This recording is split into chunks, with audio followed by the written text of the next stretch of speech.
घरामध्ये सकारात्मक ऊर्जा वाढवण्यासाठी पिवळ्या रंगाचे वस्त्र उत्तम ठरते. तिसरा आहे लाल. लाल रंग शक्ती आणि सौभाग्याचे प्रतीक आहे. नवीन कार्याची सुरुवात करताना हा रंग अतिशय शुभ मानला जातो. गडद हिरवा. हिरवा रंग निसर्ग आणि चैतन्याचा रंग आहे. नवीन पालवी फुटण्याच्या काळात हिरव्या रंगाचे वस्त्र प्रगतीचे दर्शन घडवते.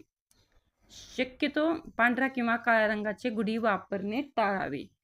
तरी गुढी हे विजयाचे प्रतीक असल्याने तेजस्वी रंग अधिक श्रेयस्कर ठरतात. तर गुढी उभारण्याचे विविध काही पद्धती आहेत ते आपण पाहूया.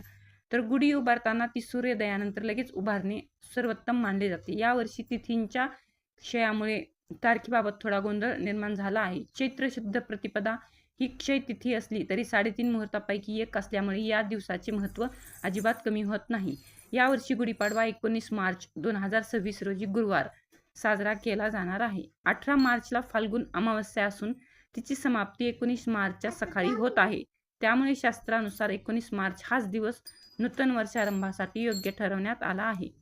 तर गुढी उभारण्याचे मुहूर्त काय आहेत, कुठला टाईम, किती वाजता, काय ते पूर्ण पाहूया. 19 मार्च रोजी सकाळी चैत्र शुद्ध प्रतिपदेचा क्षय आहे. याचा अर्थ असा की अमावस्या संपल्यानंतर नवीन वर्षाची तिथी लागू होते. सकाळी 6:52 अमावस्या समाप्त होईल. त्यानंतर अर्थात सकाळी 6:53 कधीही तुम्ही गुढी उभारू शकता. तर गुढीची तयारी कशी करायची, काय सामान घ्यायला हवं ते आपण पाहूया. तर गुढीसाठी एक उंच बांबूची काठी स्वच्छ धुवून त्याला घ्यावी. रेशमी किंवा भरजरी नवीन वस्त्र, कडुलिंबाची ढाळी आणि आंब्याची